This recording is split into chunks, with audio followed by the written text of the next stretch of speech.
శ్రీ వెంకటాచల శ్రీశైలగిరులలో ఉన్నవారెవరై ఎరుక చెప్పుమా.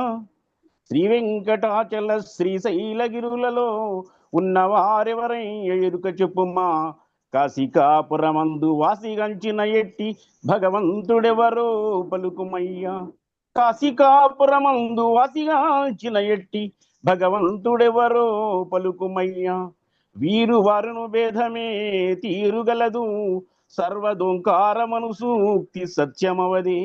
వీరు వారను భేదమే తీరుగలదు సర్వదోంకారమను సూక్తి సత్యమవదే. విష్ణు పాదంచిత ధ్యాన విభవమసగి రమ్య గుణ సాంధ్రమేలు రామచంద్ర. ధన్యవాదాలు. ధన్యవాదాలు ప్రసాద్ గారు.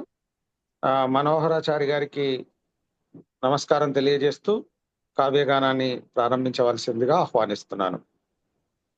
రామాయణ కుటుంబ సభ్యులకి నమస్సులు. గురుదేవులు పెద్దలు గౌరవనీయులు డాక్టర్ గండ్ర లక్ష్మణరావు సార్ పాద పద్మాలకి నమస్సులతో జాతీయ సాహిత్య పరిషత్ అధ్యక్షుడు ఆత్మీయ మిత్రుడు గాజుల రవీందర్ గారికి, కార్యదర్శి నంది శ్రీనివాస్ గారికి, స్వాగతం పలికిన ఆత్మీయ మిత్రుడు స్తంభంకడి గంగాధర్ గారికి, పద్యాన్ని ఆలపించినటువంటి మిత్రులు విలాసాగరం రవీందర్ గారికి మరియు ఎంఆర్వి ప్రసాద్ గారికి, కార్యక్రమంలో పాల్గొంటున్న సాహితీ బంధువులు పెద్దలు మరియు పండిత మిత్రులు అందరికీ నమస్సులతో.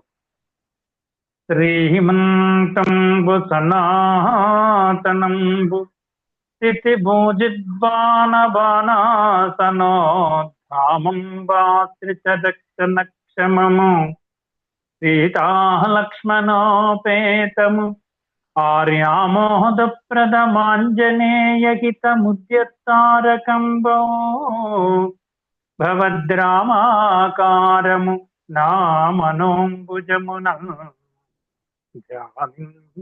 శ్రాంతము.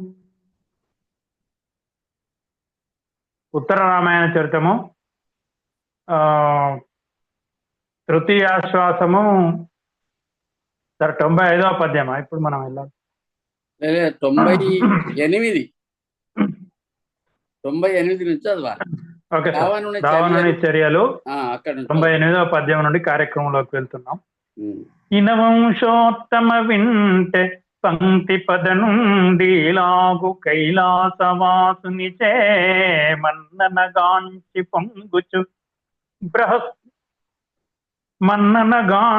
పొంగుచు ప్రహస్తుండాదియౌ సైనికుల్ తనుగల్వంజని హేమకూట హిమవత్ ప్రాంతంబులన్ గంధమాదన నీలాచల పారియాత్రముల మీదం క్రీడ సల్పెన్ రహిం. మరియును చెరించునొకవేళ జంబూ నదీ తీర సౌవర్ణవాలుకాస్థలములందు విహరించునొక పూట వేల్పురా తోటల పొదలు గజ్జగ పువ్వు పదలయందు క్రీడించునొకతరి కేసర శ్వేతాంజనాద్యద్రిరాడద్విత్యకలయందు క్రీడించునొకతరి కేసర శ్వేతాంజనాద్యద్రిరాడద్విత్యకలయందు అలరు నొక్కెడగేలినరునోద మానస ప్రముఖ దివ్య సరోవరములయందు అన్నెలవులందు మెలగడు అమర కచర యక్ష కిన్నెర సిద్ధ విద్యాధరాప్తరో భుజాంగాదికులు మహాక్షోభమంది తన్నుగనుగని పారనద్దశముఖుండు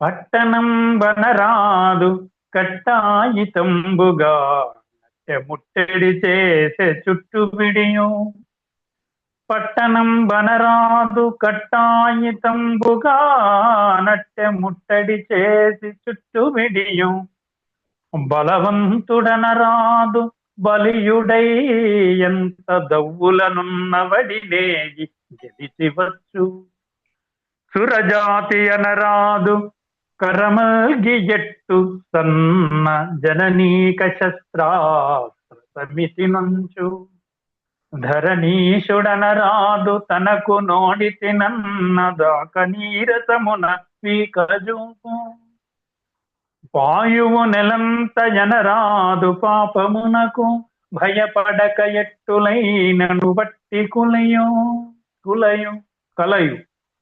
భయపడక ఎట్టులైనను బట్టి కలయు అర్హ వస్తువులటగల మనగరాదు దుడుకు మైజొచ్చుకొని తెచ్చు దుష్టుడతడు దుష్టుడతడు. వేదవతిని చూసి రావణుండు మోహించుట. ఇచ్చెలువునం తన ఇచ్చకు వచ్చిన మచ్చున అచ్చటచ్చట నచ్చపలుండు నిచ్చలు మలంగుచు ఒక్కనాడు హిమవత్ పర్వతంబునకు నుత్తర దిగ్భాగంబుననొక్క సుందరోద్యానంబు సందర్శించి అచ్చట ఘనమండలము సుధాకర మండలము నిండు నటుల మోమున జటాచటలు నెరయా ఘనమండలము సుధాకర మండలము నిండు నటుల మోమున జటాచటలు నెరియా వలజక్కవలు చిక్కువల నొప్ప మృదువల్కలంబునకు చలి కుచ్చంబులొరయా పెలకు జూపుల లేడి గెలిచి కై కొనియనో గ్రింద కృష్ణాజినంబు వెలయా నఖపాలి బెడగు మాన్పకు మంచి నుడులు గై వ్రాలినాస్ఫటికాక్షమాలి కదగ గౌసు మరజంబు దొరసిన కల్పలతిక బాగున విభూతి చేతమై తీగ వెలుగా ఒంటిగిరి కన్యవల తపంబున్న తపసి కన్నెనొక్కచ జూతి రాక్షస విభుండు నొంటిగిరి కన్యవల తపంబున్న తపసి కన్నెనొక్కచ జూతి రాక్షస విభుండు చూచి ఆ చెల్వంబులోచనముల కబ్బురంబును కాంక్షయునుబ్బనర్పం పుష్పకముడిగ్గి సరభసంబుగత దగ్గర భాగమున నిలిచి పలికెన పంక్తిముకుడు సదగ్ర భాగమున నిలిచి పలికెన పంక్తిముకుడు మీ కులం బెయ్యది నీ నామమే మందు కులం బెయ్యది నీ నామమే మందు రెవ్వరి దానవే ఇందువదన కలికిలే బ్రాయంబు కానపాల్గావించి ఏల కృషించదే గురుబోడి నీ ప్రాణనాథుడై నిను నేలు భాగ్యమెవ్వానికి గల్గనే వన్నెలాడి ఏ తపంబొనరించి ఈ చెల్వు గంటివో ఇంక తపం వేలయేనయన కాక చెందిన పసిడి సలాక వంటి తనువు వెండియు గలగాంచునని తలంచి చూపరుల ఇచ్చవేమరుదాపముంచేమి నీ చర్యలెరిగింపవేల తాంగి ముంచెదేమి నీ చర్యలెరిగింపవేల తాంగి నీ బిగి గుబ్బ చన్నులకు నీ నెరి పెన్నెరులున్నటేవిక నీ బటువం పిరుందులకు నీయల ప్రాయవు గల్మికింతిరో ఈ పసుమంత కప్పురమె ఈ తిరివేనియ పట్టుజీరలే ఈ విరు సైనవల్కలము ఈ తపమిష్ట మనోజ భోగమే ఈ తపమిష్ట మనోజ భోగమే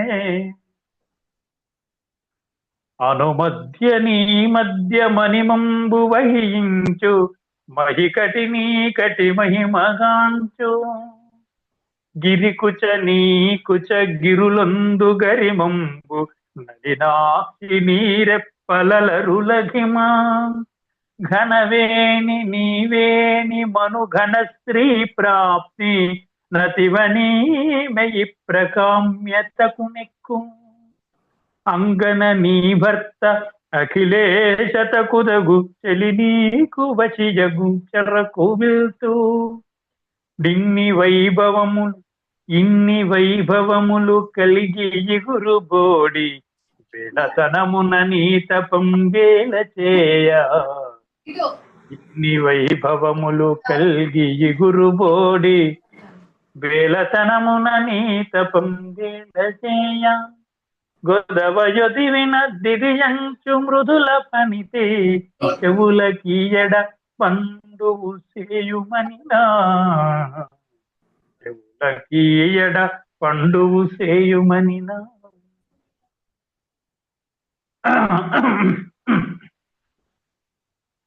ఆ నెలతయు నప్పలుకులు వీనులకెడజేసి వాని విశ్రవుసుతుగా. తానెరిగి హీనుడనకయ హీనత నాతిథ్యమొసగి ఇట్లని పలికా. హీనత ఆతిథ్యమొసగి ఇట్లని పలికెన్. ఆనెలతయు నప్పలుకులు వీనులకెడజేసి వాని విశ్రవుసుతగా. తానెరిగి ఈనుడనకయ హీనత నాతిథ్యమొసగి ఇట్లని పలికెన్. ధనుజాధీశ కుశధ్వజుండను తపో ధన్యుండు మున్నొప్పునాయన వేదంబు పఠించు వేళ నుదయంబై నేను వాపోవగా. నను ప్రేమంబున జూచి వేదవతి అన్నామంబు. నను ప్రేమంబున జూచి వేదవతి అన్నామంబు గావించి పెంచినలే జవ్వన ముప్పు తిల్లుటయు జేజేలున్ మునుల్ రాజులున్. జేజేలున్ మునుల్ రాజులున్. నను వలచిన దిశన సుతం కనివేడిన హరికి నిత్తు కానియరునకీయువని.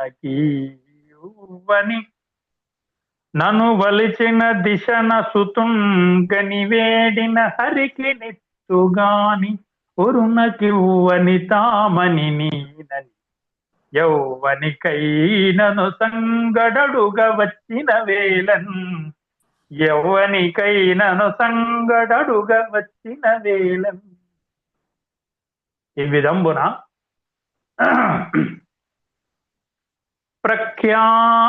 ప్రత్యాఖ్యానము జందియందరు జనన్.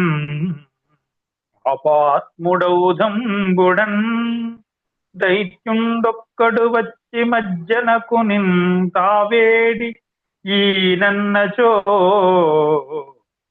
ఎంత కృదపూని ఖడ్గమున నిద్రాసక్తు ఖండించి ఆహత్యన్ వాడు నశించే. అత్తపసి ఇల్లాలగ్ని జొచ్చన్ వెతన్. వాడు నశించే అత్తపసి ఇల్లాలగ్ని జొచ్చన్ వెతన్. తల్లియును తండ్రియును తనయు భాగ్య. తల్లియును తండ్రియును తనయ భాగ్యమునకు కలిగియు కలగక పూర్ణ నిష్ట జనకుని ప్రతిజ్ఞ కడతేస్తునని తలంచి. వెన్నుని గురించి ఇట తపమున్నదానా. వెన్నుని గురించి ఇట తపమున్నదానా. కంటివ ఇచ్చటి వింతలు వింటివ నా పూర్వకథ సవిస్తరముగా. చేకొంటివ యాతిథ్యము తడ ఉంటివ ఇట జనము రాక్షసోత్తమయనినన్. చాలు చాలు. ధన్యవాదములు. 114వ పద్యం. నమస్తే. శ్రీరామచంద్రునకు సీతారామకు లక్ష్మణునకు తన మదినెపుడున్ శ్రీరాముడు గల హనుమకు శ్రీరామానుజ గురునకు చేతు నమస్సుల్. జాతీయ సాహిత్య పరిషత్ అధ్యక్షుడు, ఈ కార్యనిర్వహణ అధ్యక్షుడు మిత్రుడు గాజుల రవీందర్, కార్యనిర్వాహక మిత్రుడు స్తంభంకాడి గంగాధర్, ఇవాళ శివాశతకం పద్యం వినిపించిన విలాసాగరం రవీందర్, చాలా అందంగా ఎంఆర్వి ప్రసాద్ గారు వారి నాన్నగారు రచించినటువంటి రామచంద్ర శతకంలోని పద్యాన్ని, చాలా మంచి పద్యాన్ని వినిపించినారు వారికి. మనోహర్ కూడా ఇవాళ చాలా భావయుక్తంగా, చాలా నిదానంగా ఆగి చదివినాడు. అక్కడక్కడ సీస పద్యాన్ని బాగా ఎత్తి చదివినాడు. చాలా సంతోషంగా, అక్కడ ఉన్న భావం అది సంతోషమో కాదో తర్వాత సంగతి, కానీ ఆయన ఎత్తి చదవటం మాత్రం చాలా హాయిగా అనిపించే విధంగా చదివినాడు. మనోహరాచార్యకి, పెద్దలు శాస్త్రి గారికి, రామ్మూర్తి గారికి, నారాయణ రెడ్డి గారికి, కామేశ్వరరావు గారికి, ఇంకా రోజు రాజమౌళి గారికి, మిత్రులు రాజమౌళి గారికి,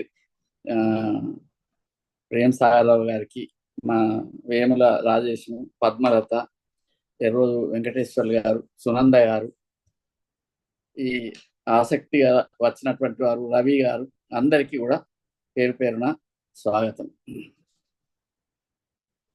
తన ఇష్టం వచ్చినట్టుగా ఆ విమానం ఎక్కి వెళ్ళిపోయినాడు, విన్నావా రామచంద్ర అని అగస్త్యుడు రామునితో చెప్తూ ఉన్నాడు. ఇంకా ఇట్లా అని పలికాను, ఇంకా మరియు ఇట్లని పలికాను, ఇంకా ఇంకా ఆ విషయాలు చెప్తున్నాడు. ఇనవంశోత్తమ, సూర్యవంశంలో ఉత్తముడైనటువంటి రామచంద్ర, వింటే విన్నావా, పంక్తి వద నుండి ఇలాగు కైలాసవాసునిచే మన్ననగాంచి, పంక్తి ముఖములు కలిగినటువంటి అతడు ఈ విధంగా కైలాసవాసుడైనటువంటి శివుని చేత మన్ననగాంచి, మన్ననను పొంది అంటే ప్రశంసను పొంది, పొంగుచు ఉప్పొంగిపోయి సంతోషపడిపోయి, ప్రహస్తుండాదియవు సైనికులు తను కొలువంజని, ప్రహస్తుడు మొదలైనటువంటి తన వెంబడి ఉన్నటువంటి సైనికులంతా తనను కొలువగా, తను వెంబడించి తనను కొలువగా చని వెళుతూ, హేమకూట హిమవత్ ప్రాంతంబులన్ గంధమాదన నీలాచల పారియాత్రముల మీదన్ క్రీడ సల్పెన్ రహిన్. అట్లా వెళుతూ వాళ్ళందరూ తనను ప్రశంసిస్తూ ఉండగా మహా సంతోషంతో ఆయన ఆయా పర్వతాల మీద తిరుగుతూ ఉన్నాడు అని చెప్తున్నాడు. హేమకూటము అంటే మేరు పర్వతము, బంగారు పర్వతము, హిమవత్ ప్రాంతము హిమాలయ పర్వతాలు, గంధమాదనము అదొక పర్వతము, నీలాచలము అదొక పర్వతము, పారియాత్రము ఇదొక పర్వతము. సప్త కుల పర్వతాలు అని పిలుస్తారు. మహేంద్రశ్చ మలయ సహ్య శుక్తిమాన్ వృక్ష ఏవచ వింధ్యశ్చ పారియాతి, అంటే మహేంద్రము, మలయము, సహ్యము, మాల్యవంతము, గంధమాదనము, వింధ్య, పారియాత్రము అనే 7 పర్వతాలకు, ఇందులో కొన్ని కొన్ని భేదాలు కూడా ఉన్నాయి. మొత్తానికి 7 పర్వతాలకు సప్త కుల పర్వతాలు అని పేరు. అందులో కొన్ని పర్వతాల పేర్లు ఇక్కడ చెప్తున్నాడు. అవి ఒకటి హేమకూటము, మేరు పర్వతము, హిమవత్ ప్రాంతం అంటే హిమాలయాల ప్రాంతము, అంటే విమానం ఇప్పుడు అక్కడ ఆ ప్రాంతాలలో నుంచి తిరుగుతూ ఉన్నది.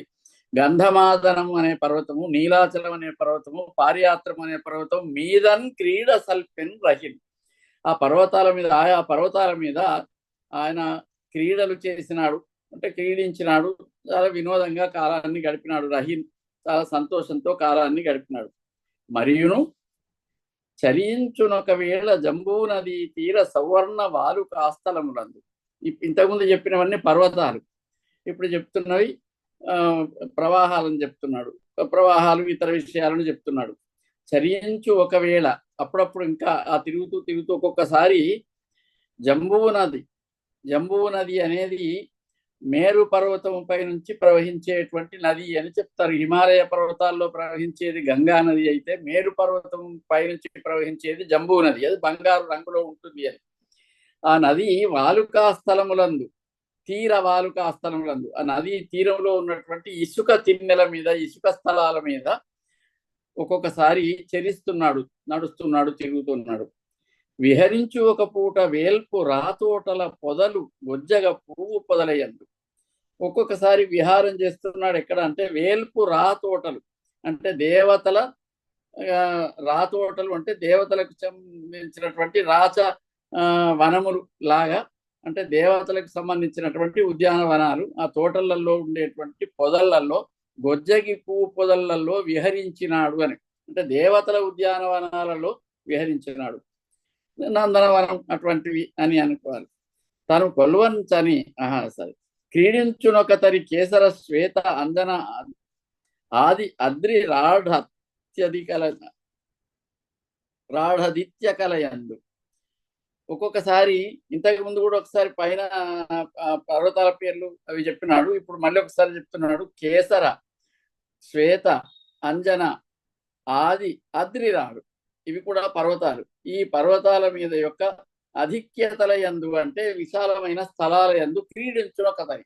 కొన్ని పర్వతాల మీద ఉన్నటువంటి కొన్ని విశాలంగా ఉన్న స్థలాల మీద క్రీడించినాడు. అలరు ఒక్కెడ కేళి అరుణోద మానస ప్రముఖ దివ్య సరోవరములై అందు. అరుణోదము అని, ఆచ్ఛోదము అని సరోవరము పేరు. మానస సరోవరము మనకు బాగా ప్రసిద్ధి చెందినటువంటి పేరు, విన్నది మనం చూసినా చూడకపోయినా మానస సరోవరము. ఇట్లాంటి సరోవరాలలో అలరు ఒక్కెడ కేళి, అక్కడ కేళి చేసి ఆ సరోవరాలలో జల క్రీడలు లాంటివి చేసి అలరినాడు, సంతోషించినాడు. ప్రముఖ దివ్య సరోవరములయందు అంటే దివ్య వనములలో, దివ్య సరోవరాలలో, దివ్య పర్వత శిఖరాల మీద తనకి ఇష్టం వచ్చినట్టు విధంగా క్రీడించినాడు, తిరిగినాడు, చెడించినాడు. జాంబూ నది సైకతముల మీద, ఇసుక తిన్నెల మీద నడిచినాడు. అన్నెలవులందు మెలగెడు. తాను ఎక్కడెక్కడికైతే ఈ వెళ్ళి చెరిస్తున్నాడో, క్రీడిస్తున్నాడో, తిరుగుతున్నాడో, సంతోషిస్తున్నాడో అట్లాంటి ఆ నెలవులలో, ఆ ప్రదేశాలలో అక్కడ అప్పటికే ఈయన వెళ్ళేటప్పటికి ఉన్నటువంటి ఖచర అంటే ఆకాశం గమనం కలిగినటువంటి వారు, ఖ అంటే ఆకాశం, ఖ గము అంటే ఆకాశంలో వెళ్ళినది, యక్షులు, కిన్నెరులు, సిద్ధ, విద్యాధర, అప్సర, భుజంగ ఆదిపులు. అంటే ఈ ఖచరులు, యక్షులు, కిన్నెరులు, సిద్ధులు, విద్యాధరుడు, అప్సరస్సులు, భుజంగములు, శేషువులు అందరూ కూడా ఆయన రాగానే అక్కడ ఉన్నటువంటి వాళ్ళు అంటే ఆ పర్వతాల మీద ఉన్నటువంటి వాళ్ళు కొందరు కావచ్చు, నదీ తీరాలలో ఉన్నటువంటి వాళ్ళు కొందరు కావచ్చు, సరస్సులలో క్రీడించే వాళ్ళు కొందరు కావచ్చు, ఉద్యానవనాలలో ఉన్నటువంటి వాళ్ళు కొందరు కావచ్చు. వీళ్ళందరూ కూడా అతను రాగానే మహాక్షోభం ఉంది. ఒకసారిగా భయపడిపోయి, క్షోభ అంటే విచారానికి, బాధకు గురై తన్ను కనుగొని పార ఆ దశముఖుడు, అతన్ని చూసి పరిగెత్తడం మొదలు పెట్టినారు. వాళ్ళందరూ కూడా ఈ దశముఖుడు రాగానే చూసి భయపడి పారిపోవటాన్ని చూసినటువంటి దశముఖుడు చూసినాడు వాళ్ళని. అంటే వాళ్ళు పారిపోతూ ఉంటే చూసి సంతోషించినాడు. అది కూడా ఒక క్రీడ అతనికి. పట్టణం బనరాదు కట్టాయితంబుగా అట్టె ముట్టడి చేసి చుట్టువిడి. ఎక్కడైనా ఒక గొప్ప పట్టణం ఉన్నది అనేటువంటి మాట అనరాదు. ఆయన ముందర ఎక్కడన్నా ఇది మహాపట్టణము అనే మాట అన్నాం అనుకోండి, కట్టాయితంబుగా అంటే ప్రయత్నపూర్వకంగా ఒక్కసారి పెద్ద దండయాత్ర చేసి వెంటనే ముట్టడి చేసి చుట్టూ విడియు దాన్ని చుట్టూ ఆక్రమించుకుంటాడు. ఒక పట్టణం ఉన్నది అనేటువంటిది అంటే చాలు వెంటనే దాని మీద పడి దాన్ని ఆక్రమించుకుంటాడు. బలవంతుడనరాదు బలియుడై ఎంత దవ్వులనున్న బడి ఏగి గెలిచి వచ్చు. ఎవడన్నా బలవంతుడున్నాడు అని అనరాదు. ఆయన దగ్గర ఎవరన్నా పలాని వాడు బలవంతుడు, అతడు ఒకటి మహాబలవంతుడు అనేటువంటి మాట వింటే వెంటనే ఎవరి బలవంతుడని విన్నాడో వాడి వెంబడించి ఎంత దూరం అయినా సరే తరిమి అయినా సరే అతనితోటి యుద్ధం చేసి గెలిచి వస్తాడు, వదిలిపెట్టడు. సురజాతి అనరాదు కరమల్గి ఎటు సన్న చననీక శస్త్రాస్త్ర సమితి మంచు. దేవతల జాతి, సురజాతి, ఈ దేవతా జాతికి చెందిన వాళ్ళు అనే మాట కూడా ఆయన ముందర అనకూడదు. అంటే ఆయన వెంటనే కరము అలిగి మహాకోపానికి వచ్చి ఎటు సన్న చరణీక, ఎటు పోదామన్నా పోనివ్వకుండా, పైకి వెళ్దామన్నా కిందికి వెళ్దామన్నా ఎటు వెళ్దామన్నా ఎక్కడికి వెళ్ళనివ్వకుండా చుట్టూ ఆవరించి తన దగ్గర ఉన్నటువంటి శస్త్రములు అస్త్రముల చేత అతన్ని ఓడిస్తాడు. ధరణీసుడనరాదు తనకు ఓడిచినన్నదాక నీరసమున వీకదు. ఎవడన్నా ఒకతను రాజు ఉన్నాడు అనే మాట కూడా ఆయన చెవిన పడకూడదు. అట్లా పడితే వినడు, ఊరుకోడు. ఓడిచినన్నదాక ఆ రాజుపైకి వెళ్ళి ఆ రాజుతో యుద్ధం చేసి నేను ఓడిపోయినాను అని ఆ అవతలి రాజు అనేదాకా కూడా వీకజూపు ఆయన అట్లా నీరసించిపోయేదాకా కూడా తన పౌరుషాన్ని చూపిస్తాడు. ప్రాయపు నెలంతయనరాదు వయస్సుకు వచ్చినటువంటి స్త్రీ కాంత అని అనరాదు, అది కూడా వినకూడదు. ఒక ప్రాయమునకు వచ్చినటువంటి కన్య ఉన్నది అనే మాట కూడా వాడి చెవిన పడకూడదు. పడితే భయపడక ఎట్టులైనను పట్టి కలయు, పాపమునకు భయపడక. పాప భీతి అనేది ఉండాలంటారు ఎవరికైనా కానీ. పాప భీతి అనేటువంటిది ఒకటి, నీతి పాప భీతి రెండు ఉన్నటువంటి వాళ్ళు దుర్మార్గం చేయరని. ఈ పాపము అనేటువంటి మాట ఉంటుందా, పాపం అనేది అంటుతుందా, ఇవన్నీ ఈ హేతువాదపు చర్చలు అట్లా పక్కన పెడితే ఆ మాట ఎందుకు పనికి వస్తుంది అంటే, పాపం అనేటువంటి భయం ఉన్నటువంటి వాడు తప్పు చేయకుండా ఉండటానికి అది ఒక హెచ్చరికలాగా పనిచేస్తుంది. వీడికి పాప భయం లేదు, పాప భీతి అనేది లేక ఎట్టులైనను, అయ్యో ఈ కన్యను ఏమైనా చేయటం తప్పు, పాపం అనేటువంటి భయం ఏమాత్రం లేకుండా కలయు, ఆమెను ఆ కాంతను కలుస్తాడు. అర్హ వస్తువులటగలవనరాదు, తగినటువంటి మంచి వస్తువులు ఉన్నాయి అనేటువంటిది కూడా ఎవరు అనకూడదు. దుడుకుమై చొచ్చి కొని తెచ్చి దుష్టుడు అతడు. ఆ దుడుకుతనం చేత, తన దుర్మార్గం చేత, అది మంచి వస్తువు ఒక దగ్గర ఉన్నదంటే అది ఎక్కడైనా ఉండనండి, ఏమైనా కానివ్వండి, వెంటనే వెళ్ళి దాన్ని తన సొంతం చేసుకుంటాడు, తెచ్చుకుంటాడు. ఇట్లాంటి చేష్టలు అంటే ఇక్కడ రావణుని స్వభావాన్ని చెప్తున్నాడు. ఆయన ముందర ఏది ఒక గొప్ప పట్టణం ఉన్నదనకూడదు, బలవంతుడు ఉన్నదనకూడదు, దేవతలు ఉన్నారనకూడదు, రాజులు ఉన్నారనకూడదు, వయసుకు వచ్చిన కన్య ఉన్నదనకూడదు, అట్లా మంచి వస్తువు ఉన్నదని కూడా అనకూడదు. ఒకవేళ అంటే ఏమవుతుందో ఇవన్నీ చెప్పినాడు. అంటే అవన్నీ తన అధీనంలోకి తెచ్చుకునేటువంటి గుణం కలిగినటువంటి వాడు. ఇచ్చెలువున ఈ విధంగా తన ఇచ్చకు వచ్చిన మచ్చున, ఇవన్నీ విరుక్త చకారాలు. ఇచ్చెలు, ఇచ్చకు, వచ్చిన, మచ్చున, అచ్చట, అచ్చట, అచ్చపలుడు. ఆ చపలగుణం కలిగినటువంటి వాడు నిచ్చలు మెలంగుచు ఎప్పుడు ప్రవర్తిస్తూ. ఇందులో అన్ని చకారాల చేత ఆయన యథేచ్ఛగా, ఇక్కడ యథేచ్ఛగా చకారాలు వాడుకోవటం చేత ఇష్టం వచ్చినట్టుగా తిరుగుతూ ఉన్నాడు, ఆ చపలుడు మెలుగుతూ ఉన్నాడు అని అగస్త్యుడు రామునితో ఇదిగో విన్నావా అని ఇవన్నీ చెప్తూ, ఒక్కనాడు హిమవత్పర్వతమునకు ఉత్తర దిగ్భాగమున, హిమాలయ పర్వతానికి ఉత్తరం దిశ వైపు ఒక సుందరోద్యానము సందర్శించి ఒక అందమైనటువంటి ఉద్యానవనాన్ని చూసినాడు. అక్కడ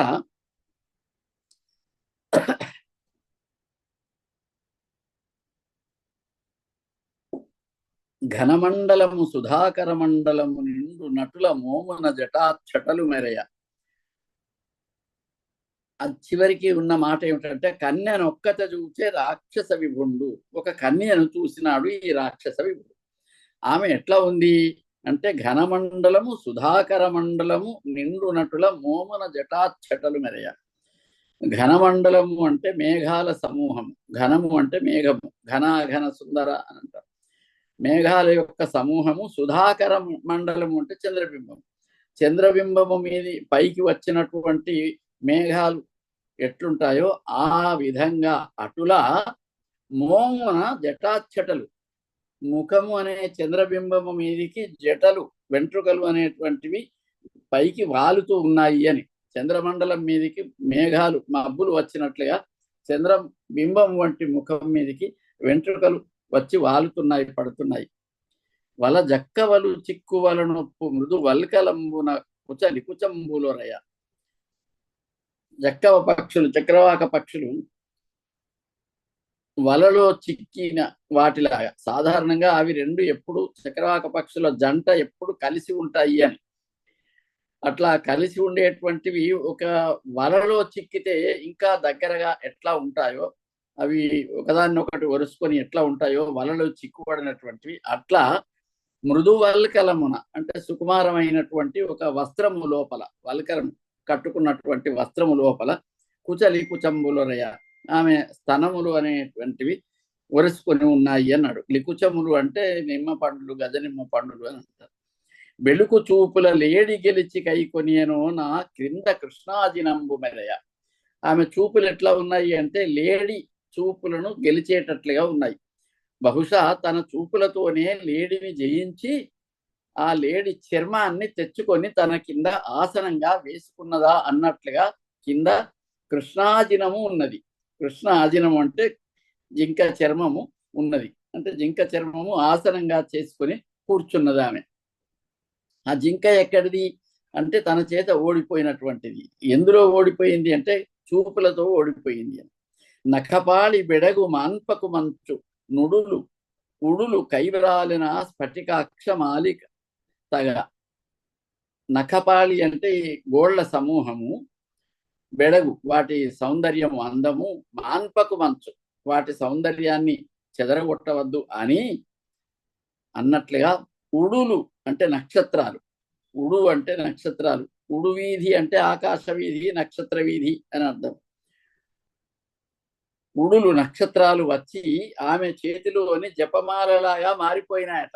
అంటే ఆమె చేతిలో ఒక జపమాల ఉంది, ఆ చేతికున్న గోళ్లు ప్రకాశిస్తూ ఉన్నాయి, ఆ జపమాల ఉంది. ఆ జపమాల ఏమిటి అంటే నక్షత్రాలే వచ్చి మాలలాగా అయిపోయి గోళ్ల అందాన్ని తగ్గించకు అన్నట్లుగా వచ్చి వారినాయన్నారు. అంటే ఆమె చేతిలో అక్షమాల ఉంది, స్ఫటికాక్షమాల ఉంది. అది స్ఫటికము.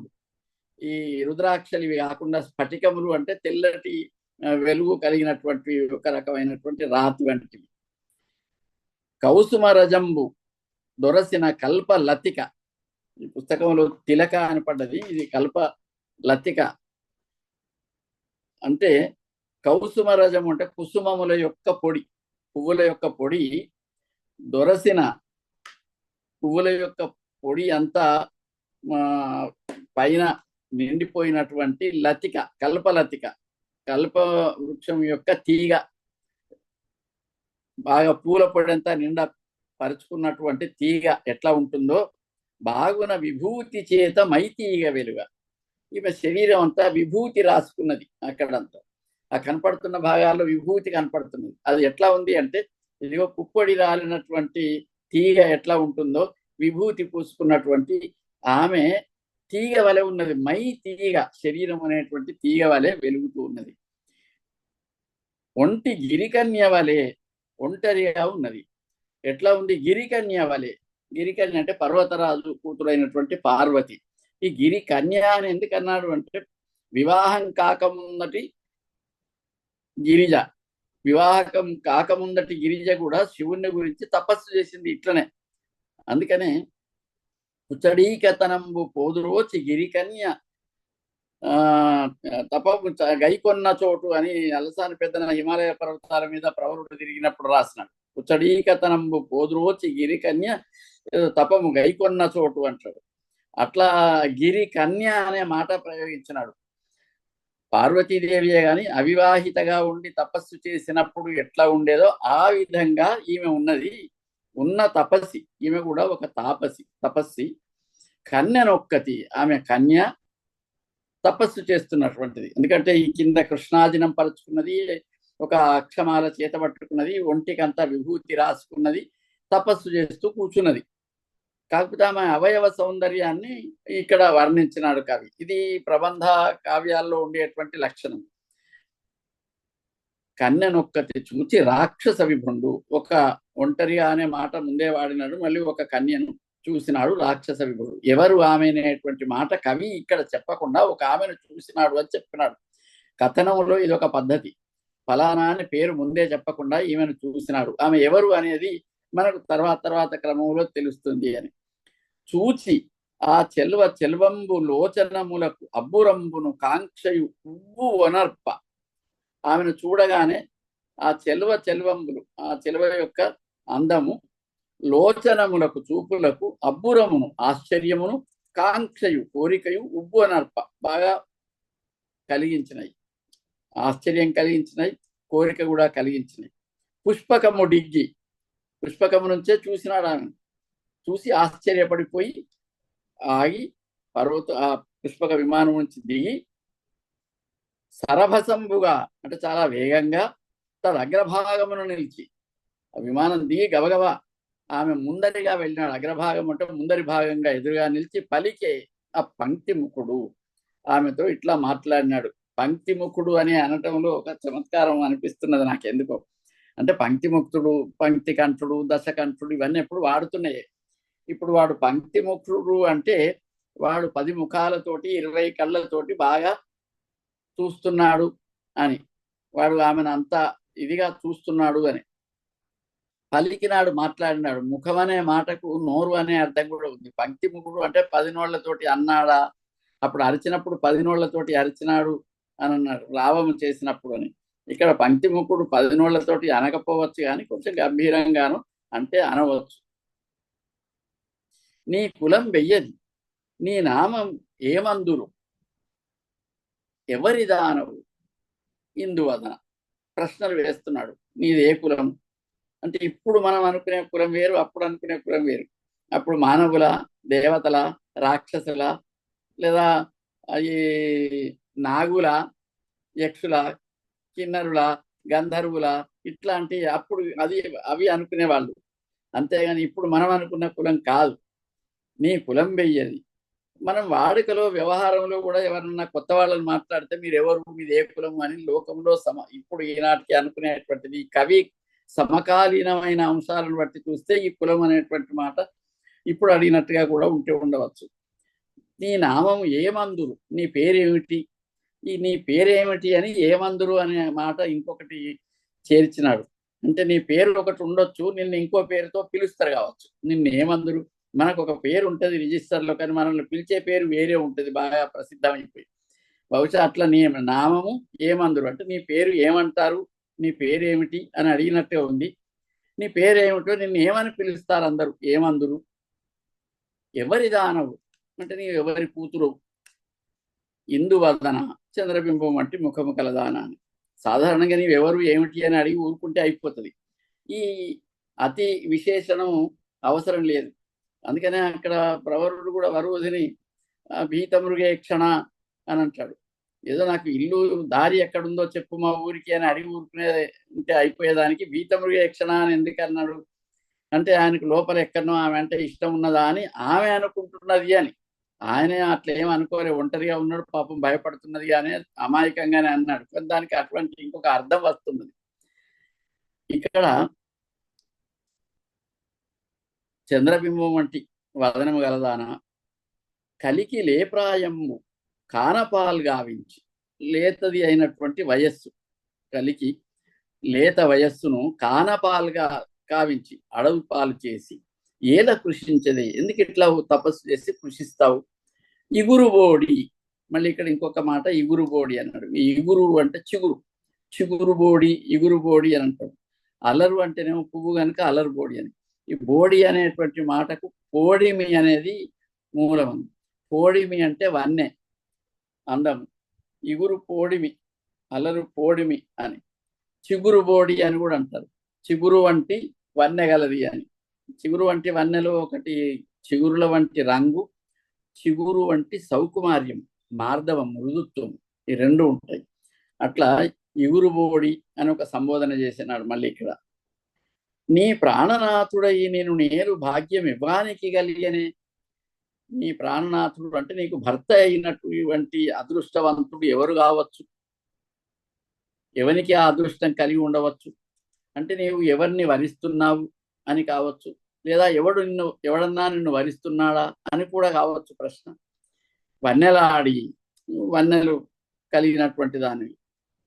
ఏ తపంబొనరించి చెలువు గంటివో, అసలు ఇంత చెలువము, ఇంత అందము, ఇంత సౌందర్యము రావటానికి ఇంతకు ముందే ఏం తపం చేసినావో తెలియదు, ఏ తపస్సు చేసినావో తెలియదు. ఇంకా తపంబేలా, ఇంకెందుకు తపస్సు చేస్తున్నావు? ఇంత గొప్ప అందం రావటానికే పూర్వం ఏదో తపస్సు చేసి ఉంటావు, నువ్వు మళ్ళీ తపస్సు ఎందుకు చేస్తున్నావు? ఏననయన, మళ్ళీ ఇక్కడ ఒక సంబోధన చేసినాడు. ఈ 4 పాదాల్లో 4 సంబోధనలు చేసినాడు. ఒకసారి ఇందువదన, ఒకసారి ఇగురుబోడి, ఒకసారి వన్నెలాడి, ఇంకొకటి ఏణనయన. ఏణము అంటే జింక, లేడి, లేడి వంటి కన్నులు గలదాన. కాక చెందిన పసిడి సలాక వంటి తనువు. నీ శరీరం అంతా ఎట్లా ఉంది అంటే కాక చెందిన అంటే కాల్చినటువంటి పసిడి సలాక, బంగారు సలాక. బంగారు సలాక వలె ఉన్నది అని అనవచ్చు కదా. కాక అని ఎందుకన్నాడంటే బంగారములో ఏమన్నా కల్మషం ఉంటే, మలినం ఉంటే దాన్ని అగ్నిలో వేస్తే అది తొలగిపోతుంది. అట్లా కాకలు తీరినది బంగారము అంటే మలినములన్నీ తొలగించినటువంటి బంగారము, అచ్చమైనటువంటి స్వచ్ఛమైనటువంటి బంగారము సలాక ఎట్లా ఉంటుందో అట్లాంటి శరీరము గలదానివి, తనువు గలదానివి. వెండియు కలగాంచునని తలంచి, వెండియు అంటే మరల, కలగాంచునని తలంచి అంటే ఇంత బంగారు రంగుతో మెరుస్తున్నటువంటి తీగ వంటి శరీరం కలదానివి తపస్సు చేస్తే ఇంకా మెరుగుపడుతుందని అని, ఇంకా కలగాంచు, కలకలలాడుతుంది అని అనుకొని, తలంచి అనుకొని చేస్తున్నావా ఈ తపస్సు? చూపరుల ఇచ్చవేమరు తాపముంచదేమి. చూసే వాళ్ళందరికీ కూడా నీ వైపుకు ఇచ్చ కలిగేటువంటి, తాపము కలిగేటువంటి దానివి, నీవు తాపములో ముంచేటువంటి దానివి. నీ చర్యలు ఎరిగింపవేల తాంగి, నీవేం పని చేస్తావు, ఈ పని ఏమిటి అని అన్నాడు. అంటే నీ ఊరేది, నీ పేరేది, నీవెవరి దానివి, నీవెవరికి భార్య కాబోతున్నావు, నీవు తపస్సు ఎందుకు చేస్తున్నావు, నీ శరీరం ఇట్లా ఉంది అని ఇవన్నీ సంబోధనలతో పాటు ఆ రూపాన్ని కూడా వర్ణిస్తూ ఈ ప్రశ్నలు వేసినాడు. నీ బిగి గుబ్బ చన్నులకు, నీ నెరి పెన్నెరులున్న టీవీకి, పెన్నెరులు అంటే పెద్ద వెంట్రుకలు, పెద్ద వెంట్రుకలు ఉన్నాయి. నీ పటువున్ తిరుందులకు, నీ ఎలబ్రాయపు కల్మికి, నీ లేత వయస్సు యొక్క కలిమికి, ఇంటిరో ఈ భస్మంబు కర్పూరమే. ఈ భస్మం అంటే భస్మము, ఇది కర్పూరమా, ఇది అవసరమా? ఈ తిరివేణియ పట్టు చీరలే, ఈ తిరివేణి అంటే ఈ పూసుకున్నటువంటి ఇవి, ఈ భస్మపు రాతలు, ఇవన్నీ కూడా పట్టు చీరల్లాగా ఉంటాయా? ఈ బిరుసైన వల్కలములు ఈ తపం ఇష్టం అనుభోగమే. ఈ బిరుసైనటువంటి వల్కలాలు అంటే బిగువుగా ఉన్నటువంటి వస్త్రాలు ధరించింది కన్య, అది తపస్సు చేసుకుంటున్నది కనుక అట్లాంటి వస్త్రాలు ధరించింది అని. అట్లాంటివి ఇవన్నీ నీకు ఏం అందం కలిగిస్తాయని అనుకుంటున్నావు? బిరుసైన వస్త్రములు, వల్కలములు, ఈ తపము, ఈ తపస్సు ఇష్ట మనోజ భోగమే. ఇవి మనోజునకి భోగించటానికి ఇష్టమైనవే, ఇష్ట మనోజ భోగమే. మనోజుడు అంటే మన్మధుడు, మన్మధుని యొక్క భోగమునకు ఇష్టం, మన్మధునికి ఇష్టమైనటువంటి భోగమును కలిగించేవి కదా అని ఇవన్నీ కూడా అని. అట్లే ఆమె సౌందర్యాన్ని వర్ణించినాడు ఇక్కడ. ఇది కూడా ప్రబంధాల వర్ణన వంటి వర్ణనే. ఇందులో కొన్ని మాటలకు నేను చెప్పలేదు, చదువుతుంటే చాలా అర్థమైపోతున్నాయి కాబట్టి నేను చెప్పలేదు. అణుమధ్య నీ మధ్య మణిమంబు వహించు. అణు మధ్య అంటే అణువు వలె సన్నగా ఉన్నటువంటి నడుము గలది, మధ్య అంటే నడుము, సన్నని నడుము కలిగినటువంటిది. దాన నీ నడుములో అణిమము వహిస్తూ ఉన్నది, నీ నడుములో అణిమము ఉన్నది, అణిమ అనేటువంటిది ఉన్నది.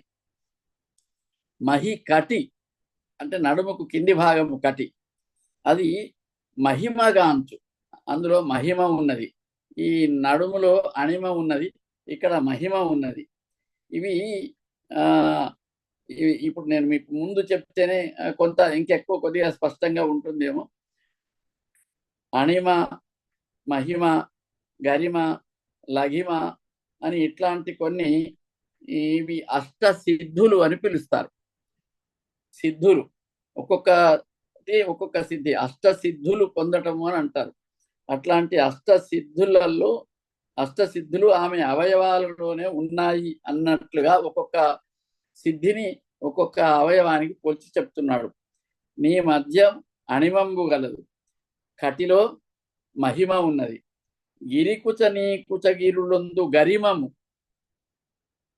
గిరికుచం అంటే పెద్ద కుచము, పర్వతం వంటి అని ఇవన్నీ వర్ణనలో భాగాలు. అక్కడ గరిమ ఉన్నది. నలినాక్షి నీ రెప్పల అలరు లఘిమ, రెప్పలలో లఘిమ ఉన్నది. ఘనవేణి నీ వేణి మను ఘన స్త్రీ ప్రాప్తి. ఆ వేణి గొప్ప వేణి మను, ఘనవేణి అంటే గొప్ప వేణి, ఘన స్త్రీ ప్రాప్తి అంటే మేఘాల వలె నల్లనైనటువంటి సంపదతో ఒప్పేటువంటిది అని ఒక అర్థం. ప్రాప్తి అనేటువంటిది కూడా ఈ అష్టసిద్ధులలో ఒకటి. అతివ నీమెయ్యి ప్రకామ్యతకు నెక్కు, ఆ శరీరం అంతా కూడా ప్రకామ్యతకు అంటే ప్రాకామ్యము అనేటువంటి ఒక సిద్ధి. 8 సిద్ధులు ఇందులో వరుసగా చెప్తున్నాడు. అంగననీ భర్త అఖిలేశతకు ఈశత్వము అనేటువంటిది ఒకటి. నీ భర్త ఎవడో వానికి అన్నింట అధికారం ఉంటుంది అని అనిపిస్తుంది. అది అఖిల ఈశత్వం. అన్నింటి మీద ఈశత్వం ఉంటే అధికారం ఉండేటువంటి లక్షణం ఉంటుంది. చెలి నీకు వశియగు చెరకు విల్చు. నీకు ఈ వశము, ఈశత్వము, వశిత్వము అని రెండు కూడా అష్టసిద్ధుల్లో భాగాలే. అణిమ, మహిమ, గరిమ, లఘిమ, ప్రాక్తి, ప్రాకామ్యత, ఈశత్వము, వశిత్వము, ఇవి 8 అష్టసిద్ధులు. ఈ అష్టసిద్ధులు నీ శరీరంలోనే ఉన్నాయి. నీకు మన్మధుడు చెలి నీకు వశయగు చెరకు విల్తుడు. చెరకు విల్లు కలిగినటువంటి మన్మధుడు నీకు వశం అయిపోతాడు, వశి అయిపోతాడు. ఇన్ని వైభవములు కలిగి ఇగురుబోడి, ఇన్ని సిద్ధులు కలిగి ఇన్ని వైభవాలు ఉన్నటువంటి ఇగురుబోడి బేలతనమున ఈ తపం బేల చేయ.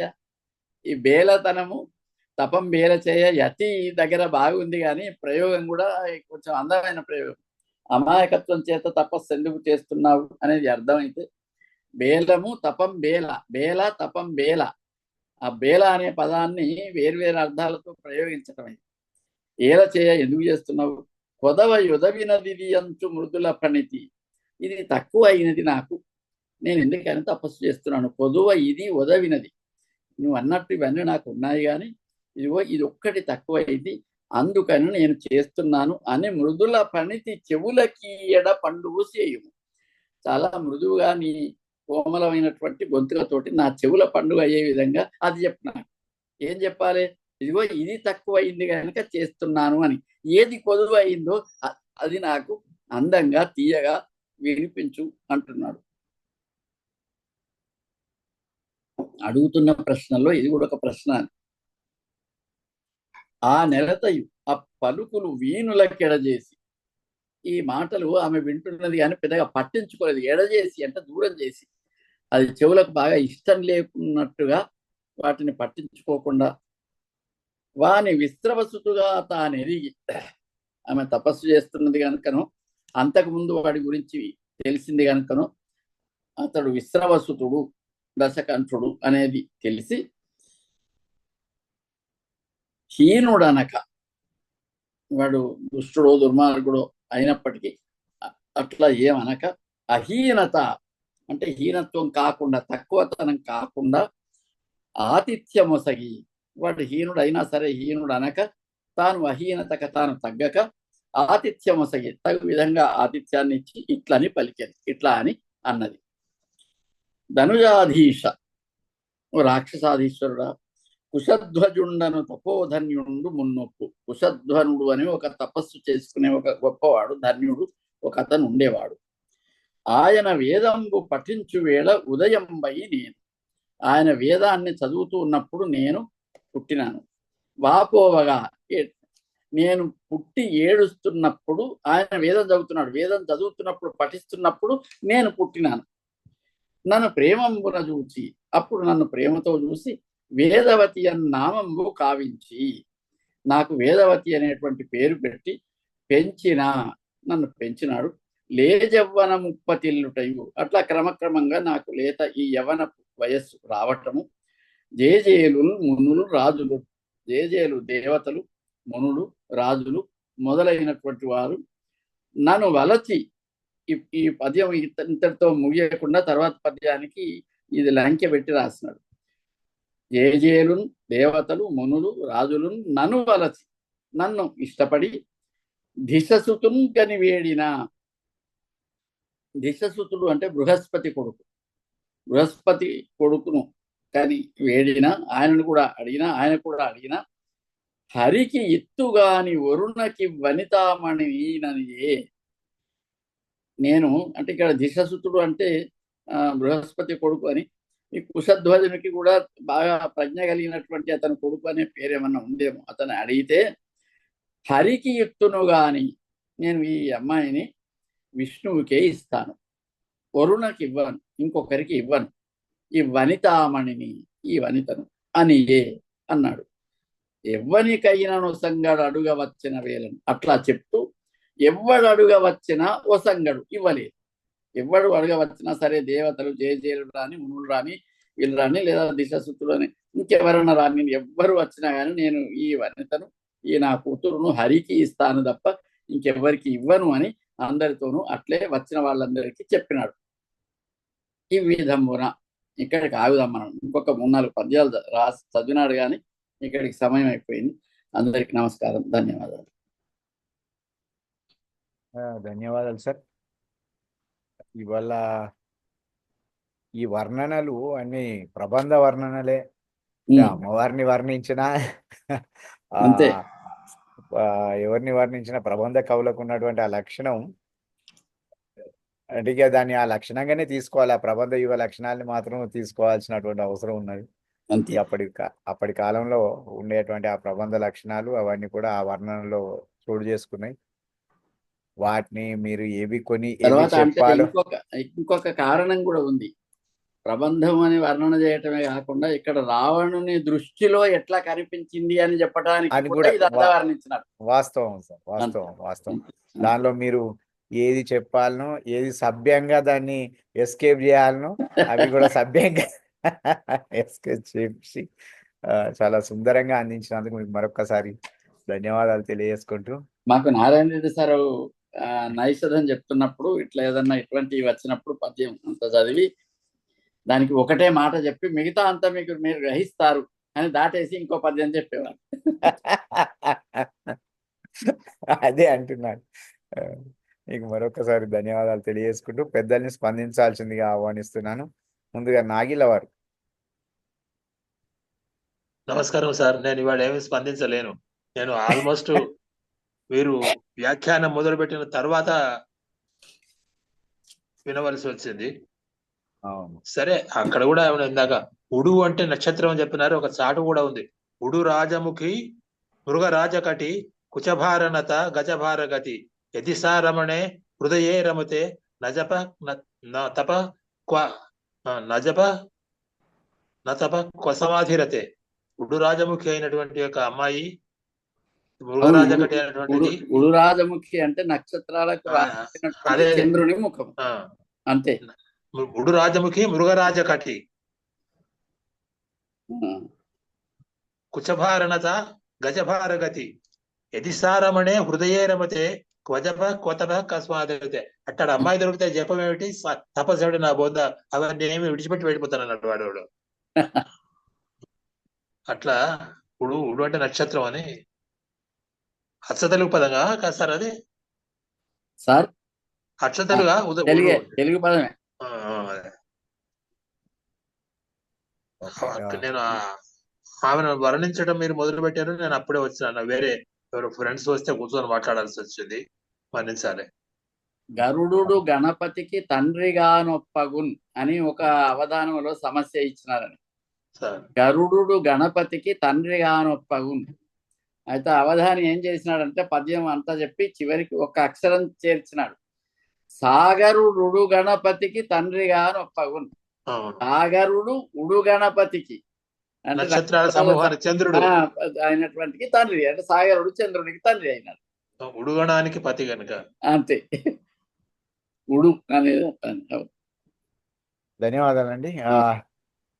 పాలకుర్తి వారు. నమస్కారం. నమస్తే అండి.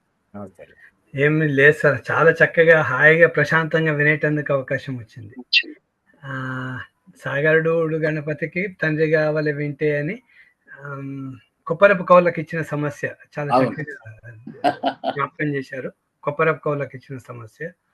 తర్వాత ఒక్కటి ఏంటంటే అనిమా మహిమా చైవ గరిమా లఘిమా తథ ప్రాప్తి ప్రాకామ్యం ఈషిత్వం వశిత్వం చాష్ట సిద్ధయ అని 8. మొదటిసారి ఏంటంటే ఒక పద్యంలో 8 సిద్ధులని పెట్టి చూడడం అనేది నాకు అంటే ఉండొచ్చు, సాహిత్యంలో చాలాసార్లు ఎవరైనా వాడుకొని ఉండొచ్చు, కానీ నా పరిమితమైన దాంట్లో మొదటిసారి చక్కగా అన్నిటినీ పెట్టడం వినటం అనేది చాలా చక్కగా ఒక స్త్రీకి ఆపాదించి అన్ని అవయవాలకు ఆపాదించి చాలా చక్కగా చెప్పారు. చాలా ఇంకా మాకేం లేదు సార్. తర్వాత వేల్పుర తోటలు అంటే నందనవనం కావచ్చు సార్. వేల్పుర అంటే ఇంద్రుడు కాబట్టి ఇంద్రుని యొక్క తోట నందనవనం కావచ్చు అని. అంతే, నందనవనం కావచ్చు అనేది. వేల్పురాజు ఇంద్రుని తోట కావచ్చు అని అనిపించింది. ఇంకా నాకేం లేదు సార్, మీకు ఒక్కసారి మళ్ళీ నమస్కారం పెట్టుకునే అవకాశాన్ని తీసుకోవటం అంతే. ఒక తిరివేణి మాత్రం నేను చెప్పలేదు అప్పుడు. తిరివేణి అంటే పెద్ద జడ. అవును, అంతే. ఓకే, ధన్యవాదాలండి. మాదాడి వారు, నారాయణ రెడ్డి గారు. నమస్కారం సార్. నమస్తే అండి. నమస్తే అండి. దీంట్లో ఒక 5-6 పదాలు ఉన్నాయి. అధిత్యకము అంటే కొండ మీద నేల, ఇది కొత్త పదము. తర్వాత 101 పద్యంలో ఈ రసము అంటే కోపము. 103వ పద్యంలో లిక్కుచ్చము అంటే గజనిమ పండు. సార్ చెప్పారు ఆ విషయం. ఇంకొకటి ఎవరి దానవే ఎవరి భార్యవు అని అడిగినట్లుగా ఉంది. నిన్ను ఏలు భాగ్యము ఎవ్వానికి కలిగనే అన్న దాంట్లో కూడా అతడు ఆమె కన్య అనేటువంటి భావన లేదు రావణునికి. ఎవరి దానివి అంటే ఎవరి భార్యవు అనే అర్థంలోనే అడిగినట్లు కనిపిస్తున్నది. తర్వాత ఈ తిరివేణియే, తిరి అంటే జడలు కట్టినటువంటి జట. ఈ జట చక్కగా అల్లుకున్నటువంటి వేణియా అని అడుగుతున్నాడు. ఇంకొకటి ధిషణసుతుడు అంటే బృహస్పతి కుమారుడు, ఇది కూడా మంచి పదం. ఇక ఈ అణిమ, మహిమ, గరిమ, లఘిమ, ప్రాప్తి, ప్రాకామ్యం, ఈశత్వం, వశత్వం ఇవి అష్ట ఐశ్వర్యముల కింద, వైభవముల కింద చెప్పుకుంటారు. అణిమ అంటే అణుత్వం సూక్ష్మతయా యా లభ్యతే స అణిమ. అతి సూక్ష్మమైన అణుత్వం దేని వల్ల కలుగుతుందో అది అణిమ. శరీరమును సూక్ష్మంగా చేయు శక్తిని, రాళ్లలోకి కూడా ప్రవేశించేటువంటి శక్తిని ఇది కలిగి ఉంటుందట. మహిమ అంటే మహత్వేన మహిమ, శరీరమును పెంచుకొనుట, అంతరిక్షమున వ్యాపించే మహత్వము ఇది దీనివల్ల కలుగుతుందట. గరిమ అంటే గురుత్వేన గరిమ, గొప్పతనము కలిగించేది. లఘిమ అంటే లఘుత్వేన లఘిమ, కోరిన రీతిని శరీరమును తేలికపరచు శక్తి. ప్రాప్తి అంటే యయా ఇష్ట ప్రాప్తి సా ప్రాప్తి, ఏని చేత ఇష్టమైనది లభించునో అది ప్రాప్తి. ప్రాకామ్యము అంటే ఇష్టయా నిర్విఘ్న సంచార శక్తి ఏన తత్ ప్రాకామ్యం, అంటే ఇష్ట ప్రకారం నిర్విఘ్నంగా సంచరించేటటువంటి శక్తి దేని వల్ల కలుగుతుందో అది ప్రాకామ్యం. ఈశత్వం అంటే సర్వాతిశాయిత్వం, ఈశత్వం అన్నింటినీ లొంగ తీసుకునేటటువంటి శక్తి. మరియు తన వశంలో అంటే తన అదుపాజ్ఞలో ఉంచుకునేటటువంటి శక్తి ఈశత్వం.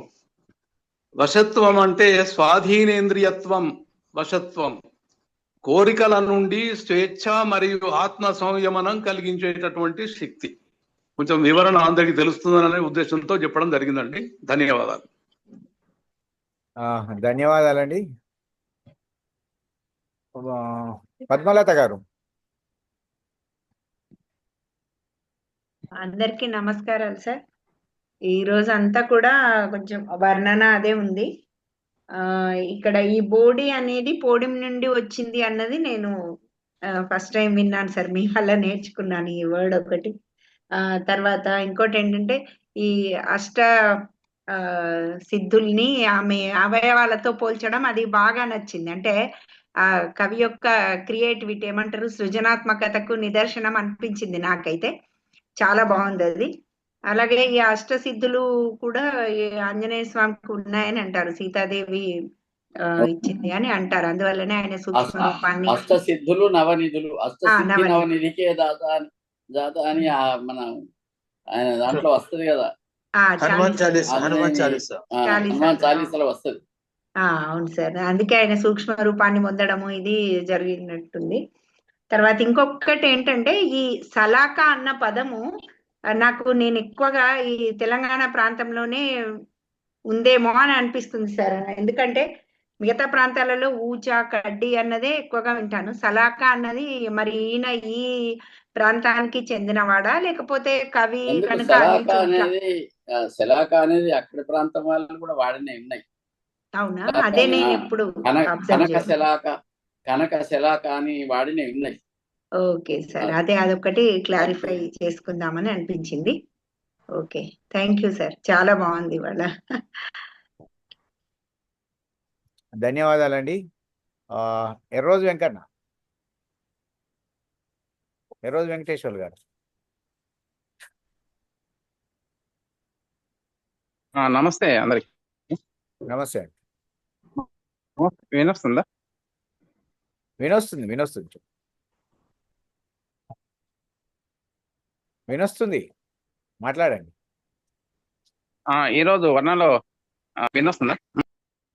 అది ఇంకోటి ఏంటంటే, ఇప్పుడు అందరు చెప్పినట్టు మన అనిమ మహిమ చైవ గరిమ లఘిమ తదా ప్రాప్తి ప్రాకామ్య మీషత్వం వశిష్టం శాస్త్ర, ఇది అమరకోశంలో ఉన్నటువంటిది. దాన్ని స్త్రీ యొక్క అవయవాలతో పోల్చడం అనేటువంటిది ఇప్పుడు ఇంతకుముందు చెప్పినట్టు ఇది కొత్తగానే ఉంది. అట్లాగే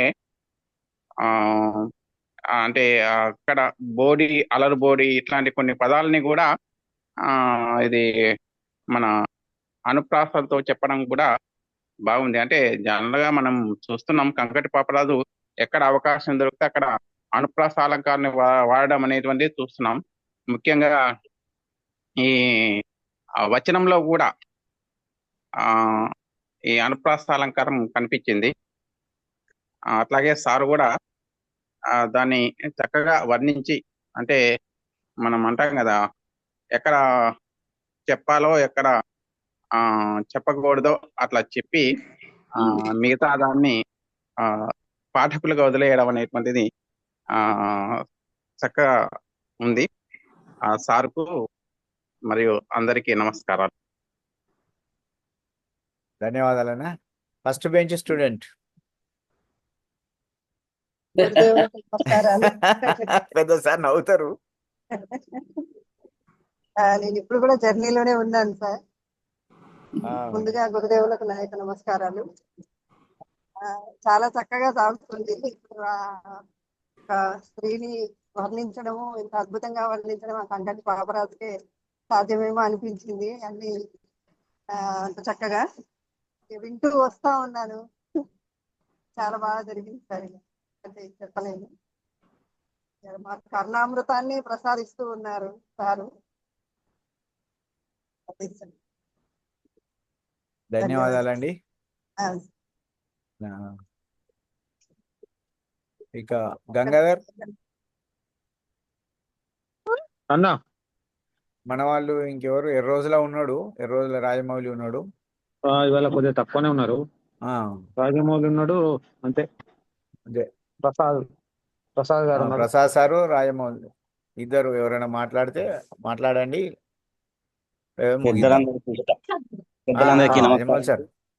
సార్ నమస్కారం. నమస్కారం. నువ్వు మాట్లాడితేనే మాకు కారం పెట్టినట్టు అనిపిస్తుంది. నమస్కారం. తీయటి కారమా, మమకారమా, ఏ కారం పెట్టమంటారు? వికారం అయితే కావద్దు, ఏదైనా పర్లేదు, మాట్లాడండి. సార్ కథ అంతా చెప్పినట్టుగా చాలా బాగుంది. వర్ణన ఇంకా బాగుంది. సారు ఇక ఏంది మొత్తం ఒంటి మరీ తినిపిస్తూనే ఉన్నాడు. నిన్న దాంట్లో అయితే ఏంది శంకర వినాశంకర, చాలా బాగా అనిపించింది. ఒక పదాన్ని ఎన్ని రకాలుగా మార్చడం అనేది చాలా మంచిగా అనిపించింది నిన్న కథలో. ఈ రోజు కూడా ఏంది నక్షత్రాలను ఉడుగులు అనడము, ఇట్లా చాలా మంచిగా ఉంది సార్. సార్కి ధన్యవాదాలు. మిగతా వాళ్ళందరికీ, మన మిత్రులందరికీ కూడా ధన్యవాదాలు తెలియజేస్తూ ముగిస్తున్నాను. అవకాశం ఇచ్చినందుకు మీకు కూడా. అయ్యో, మీరే ఈ సంస్థ వ్యవస్థ అంతా మీదే, మళ్ళీ మేము అవకాశం ఇచ్చుడు ఎక్కడిది? మీరే మాకు అవకాశం ఇస్తున్నారు. ధన్యవాదాలు మీకు. లేదన్నా. ఓకే, ప్రసాద్ సార్ మాట్లాడతారా? ఎంఆర్వి ప్రసాద్ గారు. లేదండి, అంతా పెద్దవాళ్ళందరూ చెప్పారు కదా. ఓకే, ధన్యవాదాలండి. గంగాధర్. ఓకే, సో పెద్దలందరికీ మరొకసారి నమస్కారం తెలియజేస్తూ, జాతీయ సాహిత్య పరిషత్ నిర్వహించిన ఈనాటి కార్యక్రమంలో అత్యద్భుతమైనటువంటి రీతిలో మరి ఆ ప్రబంధ కావ్యాలను తలపిస్తున్నటువంటి ఆ వర్ణనలను పదం పదం వివరించి చెప్పినటువంటి పెద్దలు అవధాని గురుదేవులు డాక్టర్ గండ్ర లక్ష్మణరావు గారికి, మనోజ్ఞంగా మనోహరంగా కావ్యగానం చేసిన కట్కోజ్వల మనోహరాచారి గారికి, అదేవిధంగా తొలుత పద్యం ఆలపించిన విలాసాగరం రవీందర్ గారికి, కార్యక్రమంలో పాల్గొని అనేక జోడింపులు చేసినటువంటి పెద్దలకు, మిత్రులు, సాహితీ మిత్రులకు అందరికీ కూడా ధన్యవాదాలు సాహిత్య పరిషత్ తరపున. అట్లాగే మనకు ఈ జూమ్ సౌజన్యాన్ని అందిస్తున్నటువంటి వారు బ్లూ బెల్స్ పాఠశాల వారికి కూడా ధన్యవాదాలు సమర్పిస్తూ కార్యక్రమాన్ని ముగించుకునే ముందు రాధా మధుర సుధాధారాధరలోల కామిత ప్రదశీల శారీర శ్రీజిత నవ ధారాధర జాల శ్రీ మదన గోపాల. అందరికీ ధన్యవాదాలు. శుభరాత్రి. జై శ్రీరామ్. మళ్ళీ వచ్చే సోమవారం ఇదే లింక్ పైన కలుసుకుందాం. అందరికీ శుభరాత్రి అండి. ధన్యవాదాలు కూడా. మళ్ళీ సోమవారం కలుసుకుందాం.